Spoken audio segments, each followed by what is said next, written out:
empty town. We're searching for the lost and found. But you don't care, you're unaware. Keep moving like the scars aren't even there. It's in the air, like a blazing flare. Don't stare, cause the flames will burn us. I thought you were the one for me. That's why I gave you everything. Held you close by the stormy seas. Oh, you meant the world to me. I used to kiss your head when you cried for me. Hold your hand while the pain was over. Keep you warm by the roaring sea. You meant the world to me.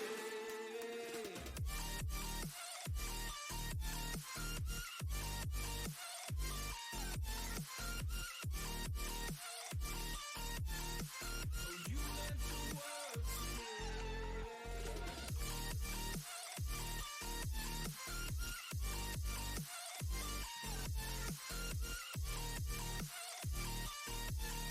Oh, you meant the world to me. My darling dear, you're never here. When I'm in pain, you hide and disappear.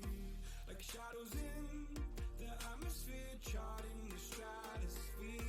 Yeah. I prayed for you and kept you near, in hopes you'd chase away my fears. I'm on my own, you made it so, and now I'm chasing nightmares too. I used to run with you through the great big leaves, laugh at you when you laugh at me. Hope for us because I believe the home was just you and me. I thought you were the one for me. That's why I gave you everything. Held you close by the stormy seas. Oh, you meant the world to me.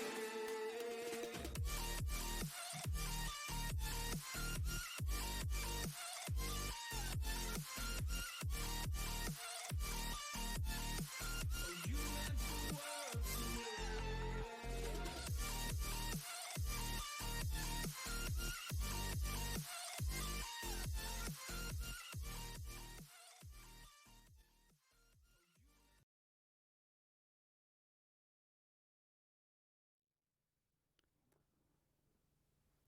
All right, guys, welcome to episode number 3 of the Game Time podcast. With me today, I'm very honored and very excited to chat with IHOLDSHIFT. Welcome. I appreciate you very much for getting back to me and agreeing to hop on here, even if it was against your will. No, I'm just kidding. Imagine. Yeah, right. But no, I mean, you are someone that I think a lot of our players, viewers, people within the realm of the amateur Call of Duty scene, and just esports in general, should be very familiar with. So definitely excited to have you on here. And something that I kind of want to kick off with here is I don't really know your past as far as how you Oh. got into the scene as a whole. Is there a story there, or was it pretty organic, or kind of how did you get to where you are now? Are you talking about casting or Call of Duty? Because Well, I guess both. oh Because boy, those are two pretty different. Well, I guess not different, but it's different when you kind of shift from the playing perspective to the more content and casting and whatever else. So, kind of what's your got you. yeah, Yeah. So I started casting really kind of like as a side hobby, really. And the story of like when I first started casting that goes long ways back. But I dabbled around with a couple of free to play games, just kind of getting my feet wet. Games that I had been playing pretty competitively, but was really no longer able to pursue playing competitively simply due to at that point I was still in college and stuff like that. But I really didn't start getting things going as like, okay, casting could be a career until I started working on a game called Paladins, which no longer has an esports scene. Rest in sure, peace. But I did that for 3 years and was just working like their major events. So I started off just doing what was they were like a spring, a summer, and a fall split, and then they Mhm. had their world championships in the winter. So with that in mind, like I kind of got my feet wet, being able to cast on a more serious platform, casting at a local Sure. event, venue, stuff like that, and being able to cast like to a wider audience than just what you would get by doing like an OLT or something like that. And I really started to catch a little bit of fire with it. I thought I was really, really good at it. I got a lot of very positive responses from people in the community about what they thought about me as a caster and what I brought to the table. But then got to a decision-making point where I knew working in that arena was only going to go so far. It was kind of Sure. always a little bit of a get your feet wet. It wasn't going to be a major esport. Right. And to pursue as a career, I would either be full-time on salary, Mhm. which, yeah, there may have been an opportunity for that, but that wasn't how, like, I wanted to take my career path further than just working on what was essentially a tier 3 esport. So Right. the decision-making time came to about 2.5, almost 3 years ago now, where I either had to make a choice of, do I want to try to pursuing just working for high res and paladins on a full-time basis, Mhm. or do I want to try to go all out and just try to make it happen on a tier 1 esport? Sure. And obviously I made the decision to try to jump ship and make things happen, and Call of Duty was one of the first games that I really kind of got into, that and Overwatch at that time. Sure. But I noticed a pretty large vacancy when it came to Call of Duty specifically, in the scheme of who's making content and who's covering the amateur scene. At that Oh, time, it's it you. was Yeah. Bryson Tunn, and that was it. I mean, and Dirk, yes, Dirk as well. And then for World War II, it was like Rondez Fox. Like, those are the only guys that were not like CWL That is mainstream crazy. casters. Yeah, That there to was me just blows nobody. me away. I mean, just Yeah, how little it was covered. But like, we'll obviously get into what you're doing. But yeah, I mean, that's insane to hear you say that, just because it was so overlooked, and that scene as a whole just wasn't given the attention that it needed. I mean, it's crazy. right. Yeah. And outside of that, I mean, Tactical Rap had just started his YouTube Oh, regular daily oh yeah, uploads, so even still, there was a vacancy in the coverage of oh the yeah. CWL at that time. Hmm. So I kind of compared that to where the infrastructure was in Overwatch, where at that point in time, this is right at the beginning of Black Ops 4. I mean, Overwatch was getting out of season 1, going to season 2 of the Overwatch League, Hmm. and everybody under the sun was doing content when it came to Overwatch Oh, in I'm one sure. form or Yep. another. So I kind of saw the opportunity to Call of Duty to kind of take a chance on it, and yeah, here we are. 2.5 years later. Just try to do everything I possibly can to bring coverage to the scene, while also obviously trying to use that to help further my potential career aspirations. So, yeah, that's kind of like the short and long of it. More of the short as far as how things kind of kicked off. But yeah, one day I decided to jump ship and pursue Yep. tier 1 esports, and saw an opportunity to kind of capitalize on the lack of content there was being brought over with Call of Duty, and that kind of led from one thing to another to where we are now today. So Yeah, I mean, that takes a lot of bravery to take that leap of faith, though. And as someone that plays high res games, unfortunately, or one of them in Smite, I'm sure the decision to leave that umbrella probably wasn't a terrible. Obviously, wasn't a terrible one overall, because high res, I think, is, well, I don't want to go down that they're that rabbit hole, but they're known for being in that little bubble, right? It's like yeah, you're either inside yeah, that bubble and you yeah, love everything, or you're yep. outside that bubble and you're like, what the Yep. heck is going on inside that bubble? Yeah, you said it perfectly. I didn't want to word it in a bad way and whatever else, but no, that's a perfect way to put it for sure. And there's a lot of segues to more stuff that I want to talk about there, but something that I just selfishly want to ask you about is something that I think I've probably commented on your Twitter posts and stuff before, but I want to know how your golf game is. That is something the chat here probably won't care too much, and you guys, I apologize, but this is something as everyone watching now or in the future knows, I just kind of get off topic, but I want to know how your golf game is. My golf game is okay, man. That's just so funny that you bring that up. Proper and I are actually going golfing tomorrow. It's okay. I just started playing back in like October. Oh, still fresh. Okay. Very still pretty fresh. Mhm. I played. I went to the range every now and again, just kind of dabbled around and hit balls. And I hadn't played a real course though. October was the first time I'd played a real course in years. It Sure. had been literally years since I had played a real course. And I was visiting a friend out in Knoxville, and she was like, "Do you want to go play golf?" And I was like, "Yeah, why not? Let's go play golf." Actually, I do. And that kind of like sparked the fire to like start playing a lot more.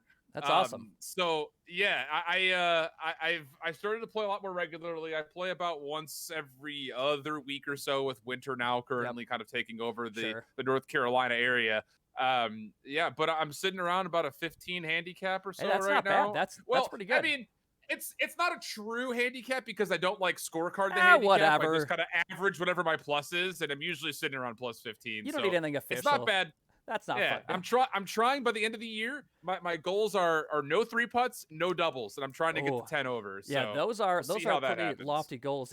Even as someone that's been golfing for a long time, those still come back and get me every single round. So Yeah. And no, these that's mountain awesome. courses out here are not not forgiving. I'll say that much. I am jealous because in Kansas, our course selection is pretty boring. There's not a whole lot of undulation, or it's a very Sure. straightforward. But being in a location where mountains are in play, I'm sure it's a lot more beautiful than what I see here outside of prairie grass. It's a little bit more boring, but I'm sure in your neck of the woods, the course is a little bit more spicy. So that'd be fun. Yeah, they can get pretty difficult too. I mean, there are some courses that it's just like you don't hit the fairway, you're just struggling the entire day.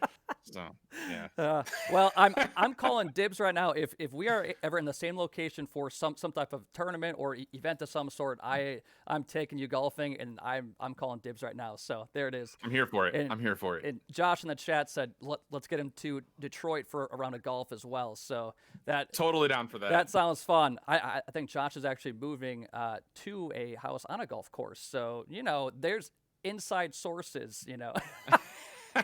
But anyways, just to kind of get towards or talk a little bit more about your past and all that. Like every time I see your streams, I see the White Sox banner and all that behind you. Are you from Chicago originally, or?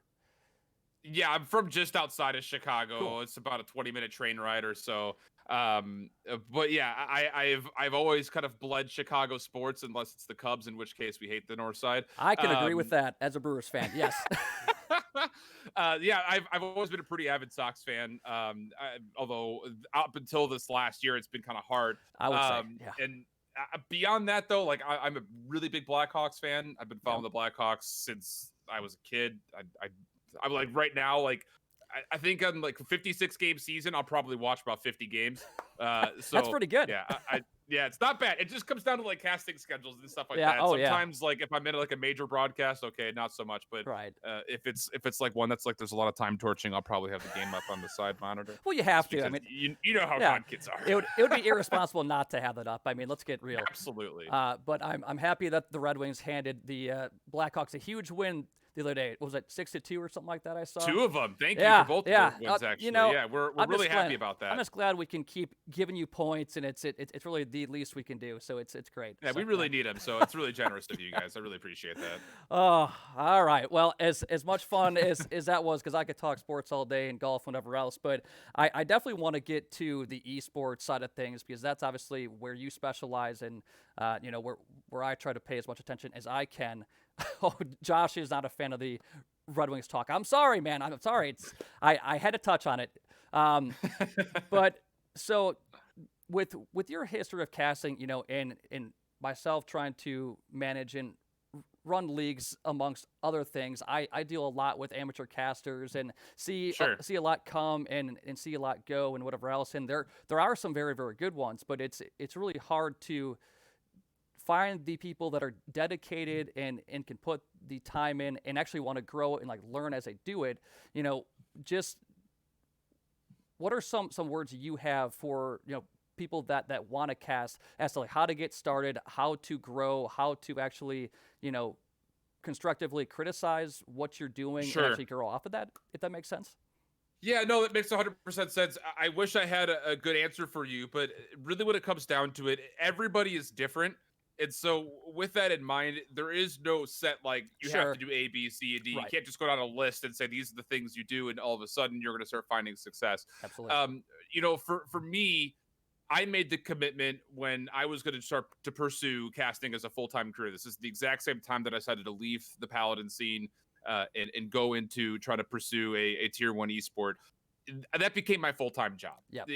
I was in a position where Hi-Rez wanted to have me down for an entire fall split. Oh, wow. We didn't really work out the financial side of things that would agree upon for both sides. And that led to me saying, no, I don't want to do it. Let me go my other way. Sure. And at that point, I already made the decision that becoming a full-time caster was an approachable idea for me. When you decide about trying to do, because at that point it was going to be like 6 weeks worth of games Monday through Thursday or something like that. So That's a At grind. that point, that's a full-time career Oh, right yeah. there, right? Mhm. So I had already kind of reached the decision of, yeah, I want to do this full time.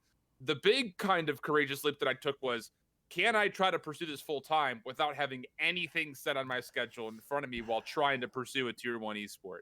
Mhm. So that mindset was a difficult one to come to grips with, Oh, I bet. but it's one that led to a lot of my success. For it's not an achievable idea for a lot of people. Where you've got a lot of people that think that esports broadcasting is really cool. They think they're pretty good at it, but they're Right. in college.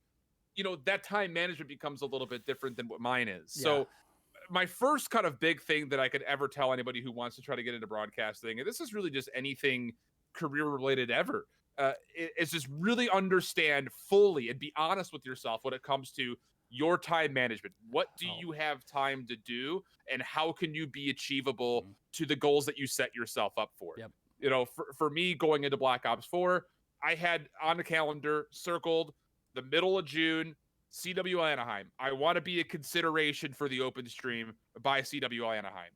Okay, cool. That's my goal. What do I have to do up until that point to become a consideration? And how can I spend my time accordingly to make sure that I'm setting myself up for success for that thing? Right. So that's where I really kind of point my finger a lot at when it comes down to my success, because my goals in Modern Warfare were very different. Sure. And my goals in Cold War, obviously, the next step above that. Sitting there and getting into casting for the first time and say, I want to cast this CDL, is that an achievable goal? Can you break that down into a sequence of steps that will Right. allow you to achieve that? Mhm. You could. I mean, it would. I Right. mean, I would say it's about a 5-year plan, but Yeah. it's very possible to set yourself up for that. But if you fall short of one of your goals along the way, it can be really discouraging because you're looking at a much larger picture. Right. So I always say set an attainable goal, Mhm. put yourself in a position to manage your time to allow you to achieve that goal, and then make sure that you're really following up with yourself and you're being honest with yourself to sit there and say, yeah, I want to be able to do this, but am I actually able to put the time into it? For instance, one of the things for me, I wanted to start running this podcast called Off the Rip, and we did it with Visions, we did it with Proper, it's kind of Yep. like a co-host thing. Sure. And then I brought in notable players or personalities from the top AMs or pro Mhm. scene. And it was a good show. I really liked what we did with it. But as I'm looking at my schedule for this year, I'm about to be either watching games or casting games Tuesday through Sunday. Oh, yeah. So is it realistic that I can set up a time to run an hour and a half podcast once a week? Probably Yeah, not. no. And that was something that I spent a lot of money to get, graphics commission for that. But Mhm. that's something that you kind of have to eat. Yeah. It really just comes down to what works best for you. Can you understand how much time you have available for you? And what are your goals you're trying to reach with that time? I really can't say something specific like, oh, I'm No. brand new to casting. What do you do? Yeah, for sure. It's different for everybody. Yep. So Yeah, I feel like for a lot of people, it's they don't really realize how much time it really takes to dedicate to it. Because like I know just for our league, we have matches every single night of the week, and just out of Right. us not having the finances to pay people or pay casters, I do a lot of it just because as the person running it, I feel like I should. Even though I'm a terrible caster, I should not be casting. I have more fun talking with Chad and trying to break down what I see and analyzing. But as like a play-by-play person, I'm probably not great, and I don't have the voice for it. Let's get real. I feel like good casters have the voice that carries. Case in point, you. So, be able to kind of have those intangibles that obviously make you a better caster help. But starting out, in my opinion, you have to really realize how much time it takes to actually get to the point where you get noticed and build that following and get those opportunities. Because a lot of people that I see, they say they want to cast, then they're all of a sudden MIA 5 days later. I'm like, huh, well, all right. Yeah, it's really difficult. The best way of someone who's never casted before, who's still very inexperienced, is to get that experience in any Yep. way that you possibly can. And it's always a difficult conversation point because right now in the industry at large, like in the casting industry, there are a lot of top tier talent that you might look up to that will put out a post every now and again saying that you should never cast or work for free. And as much as I agree that casters should not be working for free, it's a necessary part of the Yeah. grind. Yeah, Because absolutely. if it's relatable to in real life experiences and job pursuits as Yep. well. If you want to be a lawyer, you're not just going to get your degree and then immediately become a lawyer. No, you're probably going to serve an internship for a while. Absolutely. And that internship is probably unpaid. It's just to sit there and expect that, I saw, throw your favorite caster name out there, sit there and say that casters should never work for free. I can see where they're coming from, but I think they're disconnected because I still do a lot of stuff for free to try to help pursue my own goals. And it's not obtainable to think that everything that you do while trying to pursue a career, you're going to get paid for. So as much as I hate to sit there and say that casters need to be okay working for free, it is part of what has to happen because you need to build experience. You need to be able to build a reel together. If I'm somebody, for instance, I'm one of the guys that helps handle the stuff for the CCL. That is a volunteer-based casting position. If you don't have a talent reel or any experience or footage of you casting, I'm not going to give you a chance. It's just the way it's going to be, right? Like, I need to see what you have to offer. And if I was somebody who could offer money, I'm still going to be able to sit there and say, like, if I'm paying you, I want to know exactly what I'm getting out of this. Absolutely. So it's difficult, but I think the best way to go about it is, if you're out there and you're looking to get involved, you have to be okay working a lot, and you have to be okay just knowing that that is an experience that you're taking away for you to build your own experience up. And to build potentially, get clips and get stuff put together for a reel, or at least have a VOD that people can look back on, because that is very necessary. Yeah, I mean, especially because the esports scene or the amateur esports scene in general, money is not really flowing. I mean, like I don't know why, because I get asked all the time how much we paid. I'm like, well, first of all, I don't know you, so why am I going to pay you, X amount per match that you stream or all season long, whatever it is, when the amateur esports scene as a whole just we're not making money hand over fist. That just doesn't happen. Well, right, yeah. So I mean, and there's a lot of ways to try to get around that, but to be someone that is trying to get into casting first of all, or has only casted at the lowest level, which is great. I mean, you have to start somewhere, but to be demanding money is just something that I never understood personally. And exactly like what you said, I mean, expecting to work for free to get your name out there, gain experience, and get that exposure. I mean, that's how you have to start. Like, I don't know how you can just demand money right off the break there. So that's a little bit strange to me, but I can kind of see where they come from. You have to know what your value is, right? Yeah. Like, for instance, for me, my goals for Modern Warfare is I wanted to be everywhere that there was a notable or significant anything happening. So, doing stuff with AGN, I was barely getting paid for that. Just to be candid, I'm not going to put a money value out there. Sure. But again, I took a pay cut just because I wanted to be a part of it. Same thing, I'm still doing stuff with the CCL. I'm not getting paid for that, but that's what I feel like that is something that I can spend my time with. Right. Now, I'm at a point this year where if someone were to hit me up to be like, hey, I've got a match today, would you cast it for me? Sure. How much are you offering? Because that's I know where I'm at, right? Mm-hmm. Like, that's the thing.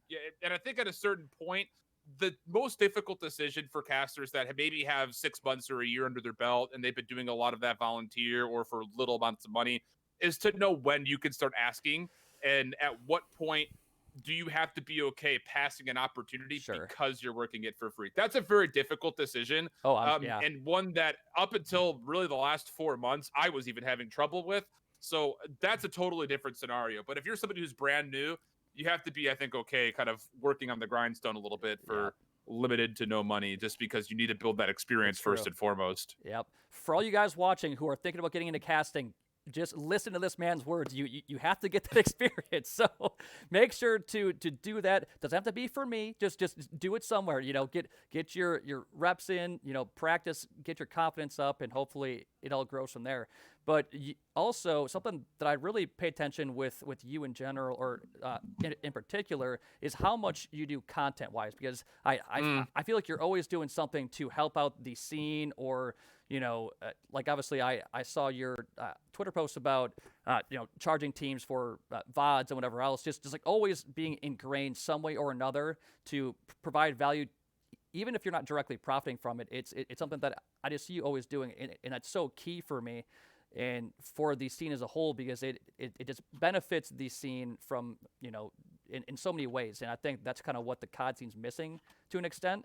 So I mean, like, what other stuff are you working on outside of just your VOD reviews and CCL type stuff and Yeah, just kind of tying the previous point into the next one. the same could be said that just casting is not enough these days.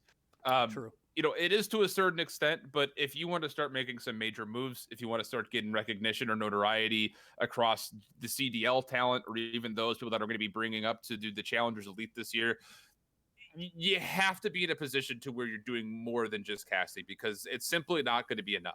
And largely that reason is because, let's sit there and say that I'm casting for some brand new league that just hypothetically gets started this year. Who is really watching that? Is anyone from Activision Blizzard really watching that? Because that's the only way that you get noticed, is if someone from that position is watching that specific event. Correct. Which, let's be honest, it's going to be hard pressed if that's the case. So yeah, I have always been a firm believer, and I took a lot of this away from when I started doing Overwatch and kind of saw what the big names are doing, of how much extra content they were doing, and sat there and said, okay, I have to do more than just cast if I'm going to be able to pull any kind of recognition along the scene, let alone have a chance to be noticed to potentially further my career. So as far as what else I'm doing right now, for this upcoming year for Cold War, like I mentioned, as much as I would love to do something like a podcast, it's just not feasible for me to do. So that's been taken off. But really the big focus of content that I'm going to be doing this year is Wednesdays, Fridays, and Sundays. We're doing a post-show piece of content called The Diffuse, where Visions and I essentially stabilize it like an ESPN-style talk show for like 30 to 45 minutes. Love it. That's awesome. That's going to be the main pursuit as far as top-tier content that I want to do this year. Am I going to do, YouTube uploads as far as daily recaps?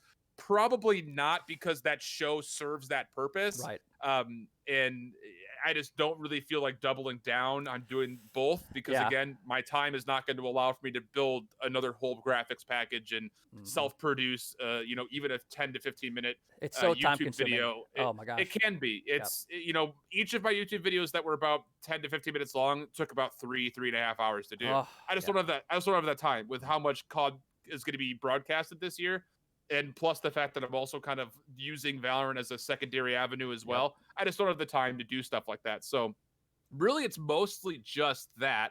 I will be doing a couple of other things as well. Last year, before matches started, I did a show called The Playbook, which was essentially breaking down a prior match between the two teams and kind of building what are the expectations. When we're watching this match today, what should we expect? What are some of the trends? Right. What are some of the things that we saw then, and will we see that again now? That show did pretty well at the end of the year. I want to bring that back. And then the idea of trying to do watch parties is also kind of floating in the air right now. But a lot of my content is going to be live. I'm going to be doing it either on Twitch. That's great, though. And then immediately uploading it to YouTube just by exporting it afterwards. So I'm kind of, again, tackling the time management thing by sitting there and saying, I could spend this much amount of time before the event to do, a playbook thing. We're doing a prediction show. That takes away my ability to do a YouTube video, but I can combine those into one. So it's kind of just a decision of what do I want to prioritize and how can I make it achievable? And hopefully that's going to be one of those. Yeah, and that's awesome to hear, because I feel like the amateur scene, as far as the coverage side of things, or being able to break stuff down, it's not really there. Or like, I guess the CDL to an extent as well. Like there's no third party really breaking things down that makes it easier for your average COD player to actually understand and learn from and whatever else. So seeing you do that that's awesome. I'm happy to hear that for sure.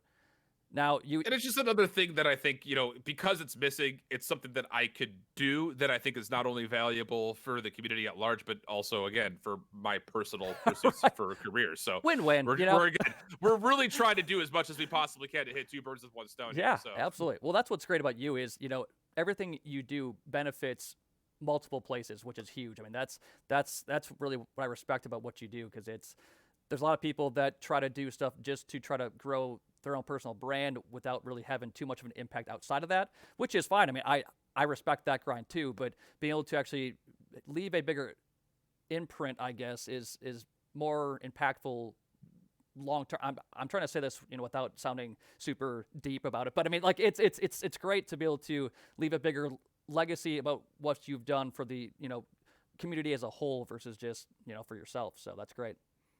Yeah, it's always been a backside focus for what I want to do. I think a lot of it as well, the style of content that I do, I think reflects on how I'm perceived on camera. because primarily, again, the casting is where I want to take my career. It's not in content creation. Sure. It's not as an analyst, but it's just something that I think will help benefit me as far as being perceived on screen. The other side of that coin is I don't want to be the guy that sits there and does like rumor mill videos and things like that. I always feel bad doing stuff, and there's no shade against it because it is a very valid form of content. It is very explosive, and it's very successful for a lot of people. But well, if I go out there and I make a video kind of outlandishly saying something, and then the next day I'm on camera and that thing doesn't come true, that tarnishes my reputation on screen, right? Even subconsciously, you'll remember that. Absolutely. So I just try to, that's more of a personal brand thing than I think anything else. So, that's kind of my thought process behind like what kind of content I'm trying to do. A lot of it is because I want that to relate to what I'm able to bring on screen. And it seems like you've really spearheaded the coverage of the challenger scene, which is really important because I guess I could have missed the CDL come up with something, but it seems like they really aren't putting a lot of resources into broadcasting that. And it seems like it's basically all you and your team, which is huge. I mean, without that, there really wouldn't be a way to track all that. Now, how much time, or what's your weekend like during Challengers events? Because I feel like covering APAC, covering the NA stuff, it's just unbelievable that you're able to cover everything or almost everything to the ability or to the extent that you do. So to answer the question, what does my weekend on Challengers Cup look like? It's Challengers Cup. It's literally only that. That is by far the most grind heavy thing that I've ever done in casting. But it's again one of those things that for the CDL and Challengers overall, it's a cost efficiency model that they have to go to. Right. Oh yeah, for sure. There's no way you're ever going to be able to bring full coverage of a Challengers Cup weekend to the level that the community wants, because the community wants every single match to be casted. Right. And that means that for the better part of about 36 straight hours, the CDL has to put together a team to cover not just one, not just two, but 3 overall regions. Yeah. That is not efficient cost-wise. No. There's no way. So, that's another one of those things that we did that last year. This year has completely blown all of us out of the water, though. And I think, if anything, we've taken a lot of just like motivation and inspiration away from it, because last year when we did kind of the rebroadcasts and we did some of the stuff like after the CDL went offline, we pulled like 100 viewers at most. Right. And the first weekend out, we pulled like 4,500 viewers, for the finals of That's Challengers. quite the jump. Never in a million years did I expect those numbers to come through. I was like, we'll maybe break 1,000 depending on who's streaming, just because a lot of buzz had been building up. But to quadruple that number was mind blowing. It's those weekends. It's just Challengers all the way throughout. You wake up at noon on Saturday, you're following along with the bracket. Who are the teams that we could potentially see playing up against each other for top 64 and for top 32? Okay, cool. Let's try to track that. And that usually starts around like 6 p.m. Eastern, and then APAC starts after we're done with top 8 with North America. That goes until about 6 o'clock in the morning. Oh my God. Go to bed, take a nap, wake up at 11:30, and get ready to go for the top 8 for North America. So, oh my gosh, it's a lot of grind, and at no point, would I be able to even remotely be able to do that without people that also are bleeding for those hours as well. Yep. That team of people is just the most passionate group of people I've ever worked with before. That's the only reason that we're able to do that broadcast across all 3 regions. Even though Europe's not on my channel, it's no different. We all talk together. We all have one big group Discord DM. We all want to try to put together the best show possible. So there's no way that we would be able to do what we're doing without the people that are just equally, if not doing more than what I'm doing on a weekend basis for those. Yeah, there's so much work that has to go into that. I can't even imagine what your back end has to just handle to be able to put on the type of production that you want to put on. Like it's a top end production to cover all that. Now, something I do kind of want to ask you about, do you think with the CDL going from 5v5 to 4v4, and obviously an infusion of, I guess, more known talent going to the challenger side of things, do you think that's kind of helped the buzz around it a little bit? Has to. Yeah. I mean, it absolutely has to. With how many former pro players that have major stories Yep. around them that are no longer just automatically in the CDL, yeah, it's absolutely helped, I think, overall. And then also, I mean, you got to keep in mind, like, we just got a major announcement of 1.38 million total dollars that's going to be spent across the Challengers scene at whole, whether that's the home series, the 5 Challengers Cups, or Elite, and then of course, obviously behind that, the Challengers Finals at the end of the year. That's an absolutely astronomical number. Yep. And that also, I think, helps overall, is the fact that there is a little bit of that extra financial stability that players can have, to where, okay, now they can actually pursue playing in this Oh yeah. full time without question, because that obviously has been a major concern for a lot of players for a lot of time. So Oh god, yeah. yeah, it's all good all around, man. The CDL and Activision Blizzard have done an exquisite job. Even last year, I know there was a lot of people griping about, oh, where's the coverage? Where's the coverage? For a first year, Challengers already had so much more support than Overwatch Contenders did. And now going into a second, times that by a million. That's awesome. It's absolutely insane to see what they're doing with the scene. So could not be happier about what we have in front of us this year. Yeah, that's awesome and very encouraging to hear. I know just from the CDL perspective, people like to just complain these days. Twitter's just a cesspool of Always. negativity and whatever else. And I keep my negativity to sports and my Wisconsin teams because they bring me nothing but sadness. But when it comes to the CDL and Call of Duty as a whole, I try to stay away from that because it's so negative all the time. Even though there's a lot of growth being shown consistently, and I think that's very encouraging. But something I also kind of want to touch base with you about is, the amateur scene is, I don't want to say it's in a bad spot. Not the challenger side of things, but the tier kind of below that, where people are really trying to make their mark. And obviously, we had the switch from PS4 to PC this last year, yeah, so that's kind of thrown a wrench in a lot of the amateur scene. And how do you think that's kind of affected the way people view it as a whole, or how it's treated?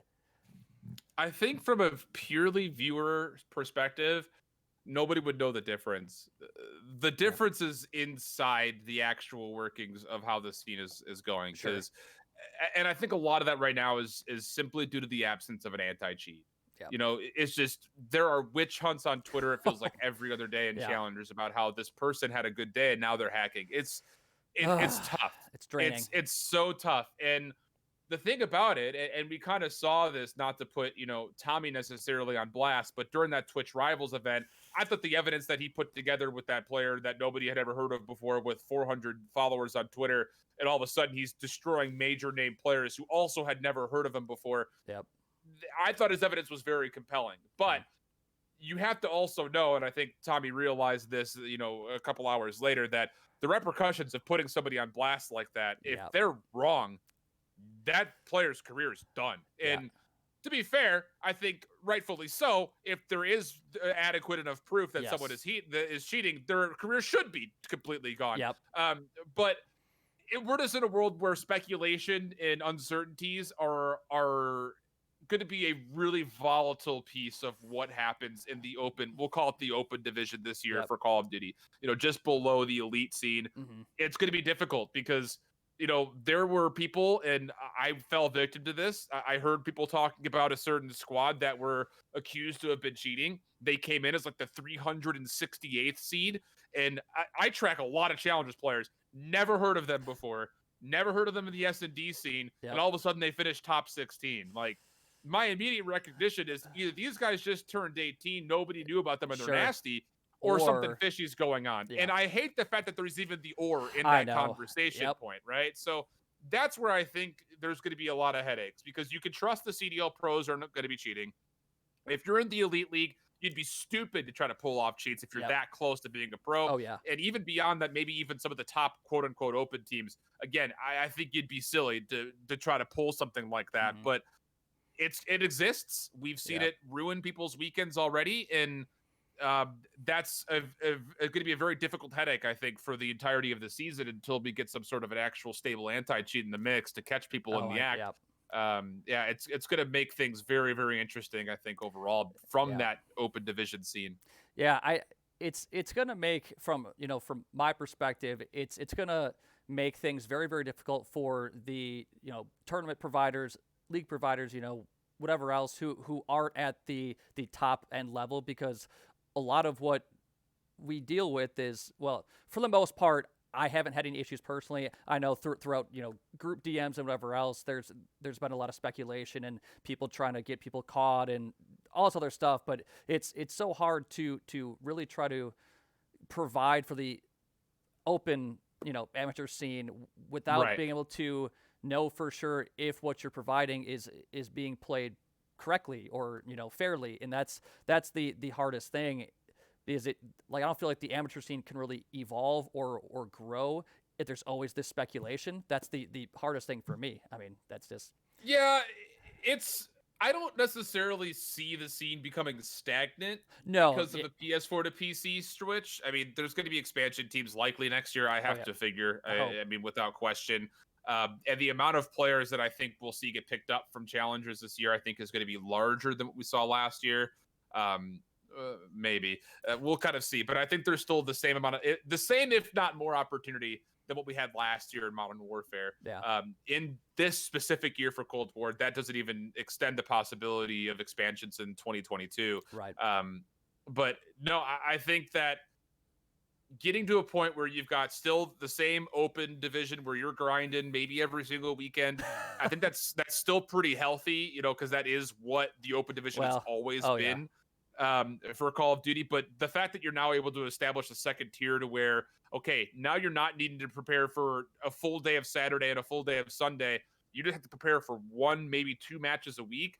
That's really going to bring out a different test, I think, for those players that are trying to become pro, because we're no longer in the era of competitive Call of Duty means you're playing for 12 hours straight. Yeah. To be successful, you have to come out in the limited amount of chances that you have and be good. Yeah. I think that's really going to be a new test for a lot of these challengers players that have never tasted the league before. And something that I think that will hopefully lead to a meaningful ladder as far as, okay, we've proved ourselves in the gauntlet. Now I've proved myself in the select kind of elite groups. I should be able to get to the point where I have a chance, because I would say in the past, this is more speculation than anything else for me, because I wasn't really fully around with the COD scene back in the young days of the CWL. But it really does feel like going from Black Ops sort of Modern Warfare, the friendship groups really did play off a lot. Now we're going to get an opportunity, though, with these people in Elite that, okay, they're playing up against top-tier competition every single time. Oh, yeah. They should be the ones that get the chance next, not somebody who was bouncing around team from team to team, but he's friends with people that are on a certain CDL team, and that's the reason that he gets picked up to give it a shot, because he's playing just well enough in challengers. I think that the management system behind the CDL teams are really going to have an opportunity to go and scout these players and say, okay, we need someone who can pull an SMG flex. Here are the guys that are doing it in Challengers Elite. I'll sit down with my coach and see that is the play style that we're looking for. That'll be good. And not just, we know about this guy from 3 years ago. Let's give him a chance. You know what I mean? Yeah, I feel like the pro scene or high-end amateur scene has really evolved over the last couple of years to try to find, just a better team composition as a whole. I guess I've never been on the inner circle in talkings about how to construct teams outside of maybe very recently, Renegades and whatever else. But it's still, I feel like with so many up and coming talents and being able to really prove themselves on the biggest stage, like we saw last year, there were so many rookies that had a huge impact in the CDL, and I guess the season before too with Simp and it's there's so many new players coming in, and obviously friendships I think do still drive the team selection a little bit, but there's a lot more willingness to take a chance on these newer, younger players that maybe wouldn't have gotten that chance maybe 3 or 4 years ago. Like I feel like it's a way different system and process now, so that's really encouraging for all these players that are grinding, basically every single day to try to improve. So that's encouraging. It's a transition period too. Like Black Ops 4 and Modern Warfare, the way that you go from amateur to pro, that all changed in those 2 years, because years before it was, we've got a group of 4 people. We're really good. We qualified for an open event. And hey, we're in a group with the pro teams, so we can actually bounce them out of the CWL.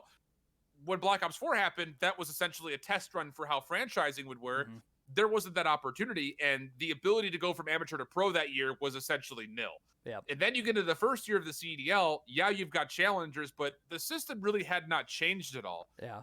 This, so really you look at those last 2 years as far as what is the path to pro for COD? Before Black Ops 4, it was be good enough as a group of 4, Yep. beat pro teams, and then, hey, you're in the pro league. Yeah. So that changes to now where, as an individual, or maybe as a team, if expansions come into the mix, you have to get through that open gauntlet. You have to get into that elite series, and then you have to pull the attention and eyes onto you while you have the chance to, because that is a much more sustainable way, I think, of moving amateur to pro, even though it might not seem like it. But I think it gives more opportunity to players than I think that they're actually realizing, because they're still kind of either holding on to the mindset of, I am good enough. If I'm Wester, let's just say they have the mindset of, we're beating everybody. We could beat pro teams. Give us a shot. I can understand that, but I think their time is coming much sooner than maybe some people are expecting. So, yeah, it's funny you touch on that, just because I feel like the very initial reaction when they discussed the franchising and implemented it, the amateur scene people thought, were pissed. oh yeah, everyone thought it was a big step backwards for the amateur scene. And I know personally, just my personal preference, I always thought the open events were super fun. I mean, there was always, very rarely did you actually see a unknown team kind of come out of nowhere and wreak havoc, but it was always fun knowing that chance was there. Personally, for what's kind of your personal preference outside of just what you do for work and kind of like the future you see with it? What's your personal preference in terms of the, I guess, event formats, or kind of like what the structure is? I think this year is the best that we've had in the last couple. I think there is something thrilling about the idea that if you're an open team, you can get into groups and all that. But yeah, I get it. I think that also builds some excitement. But I think when it comes to sustainability, forward progress, momentum, and all that involved, not just for the CDL squads and their franchises and brands, but also for amateurs, I think this is the best year that we've had as far as competitive Call of Duty is concerned in the history of Call of Duty.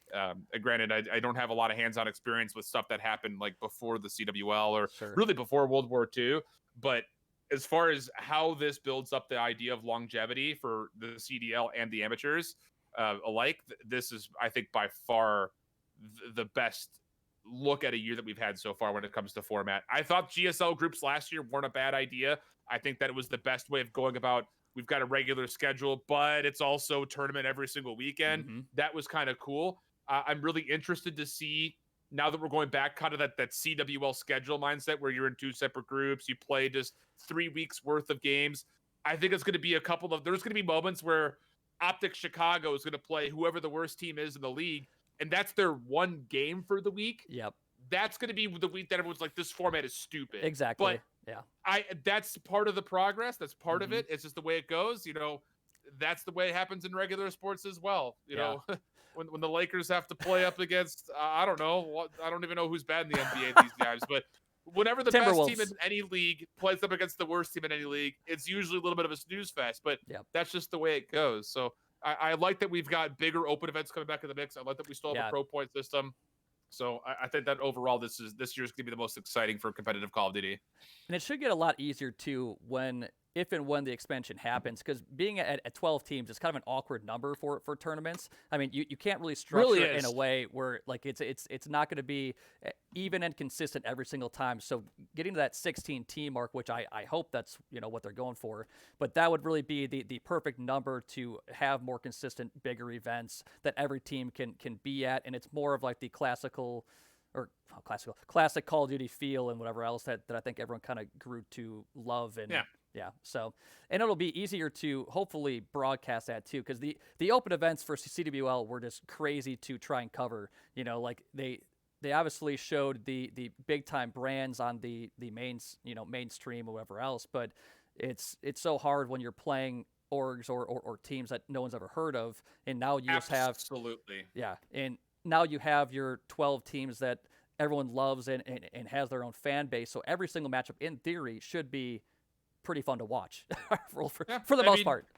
If the kickoff event that we just had is any indicator of how the games are going to go this year, I mean, 4 out of the 6 went to Game 5, Yep. and most of those Games 5s went to round 9 or below or above that. Yep. So, I mean, again, I think a lot of the Search and Destroy that was played this last weekend was pretty bad. But that said, if that's how competitive the league is going to be this year, I mean, anybody could beat anybody. I think, You're and right. even though there was an instance of that last year, I think we're really going to see that this upcoming year without question. With again going from 5v5 to 4v4. Yeah, that I was gonna be think my next even question. last year Mhm. you had a lot of the older veteran, notable names in the Call of Duty scene realizing that okay, maybe I'm getting to the point of my prime. Yep. They're just trying to step away in one form or another.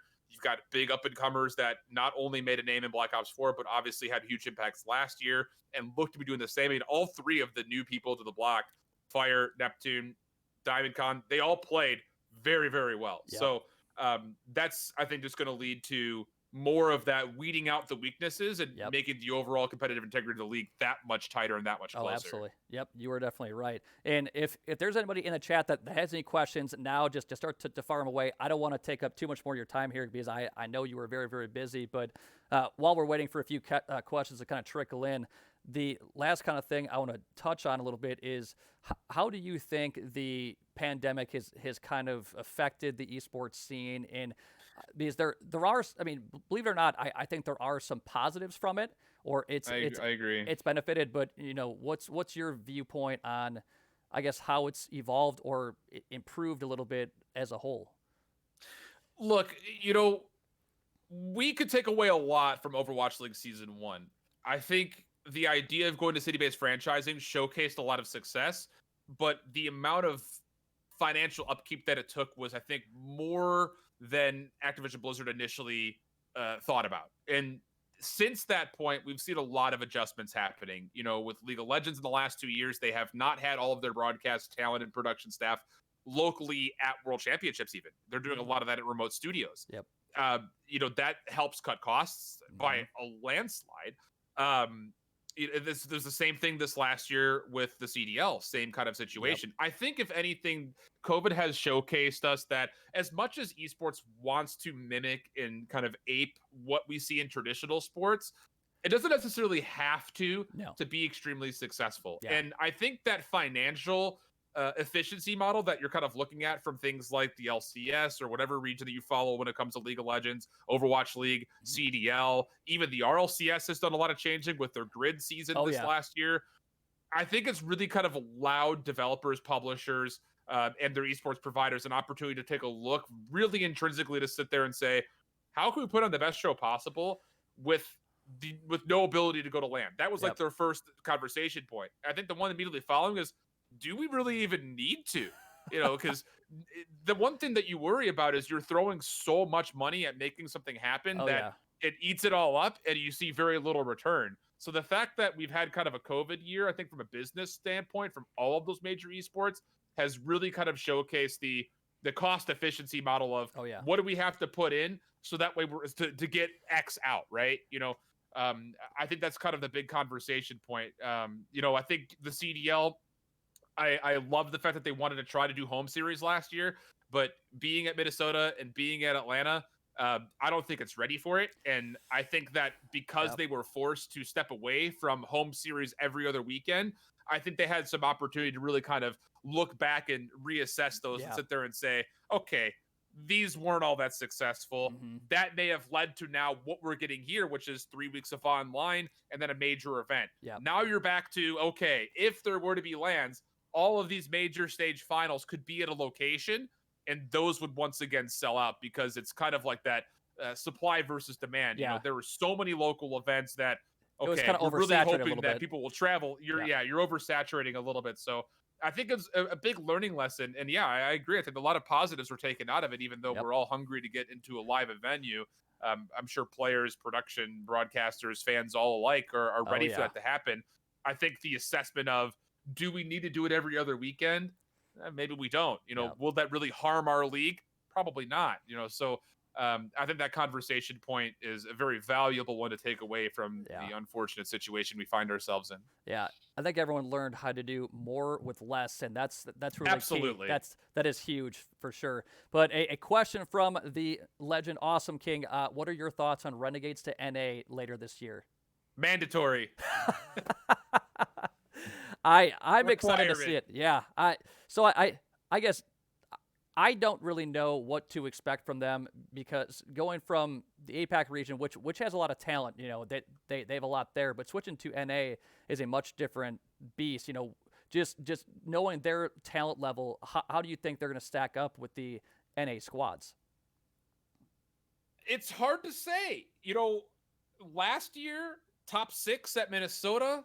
And at that point, Mind Freak, top 12 at Minnesota. I thought if there was going to be a global LAN, I saw that Renegades team finishing at least top 6 again, if not higher than that. I mean, right now, the APAC region is very competitive. Yeah. And to be fair, there is a very large part of me that sits there and says, we're missing a lot of big names from last year that are no longer competing in APAC. Yeah. If all those names were to come back, there would be a competitive 8-team elite that could have existed in APAC, at least as far as competitive integrity from the teams is concerned. Sure. The problem is the viewership and all of that kind of comes along with it, from being able to broadcast it and sustainably run it. Different conversation point, but no, I think the Renegades, they have a lot of cleaning up to do. I thought that the last couple of weekends were very revealing. Cup number 3, say what you will, again, holiday season before that, how seriously were they playing? Were they getting the right practice amount in? Maybe not. And I think certain teams took advantage of that time that maybe Renegades weren't able to. But yeah, I think it just kind of depends on if the APAC region continues to put out 4 to 6 good teams throughout the year. And let's say that we're able to get a one final open challengers event locally at the end of the year, I could see that team doing well. At the moment, I'm not as convinced on this current squad as I was throughout the Modern Warfare year, watching that Renegades team. Yeah. So, and I think a lot of that is because, again, the competitive integrity in APAC is showcasing that they're not as dominant as they were in the Modern Warfare year.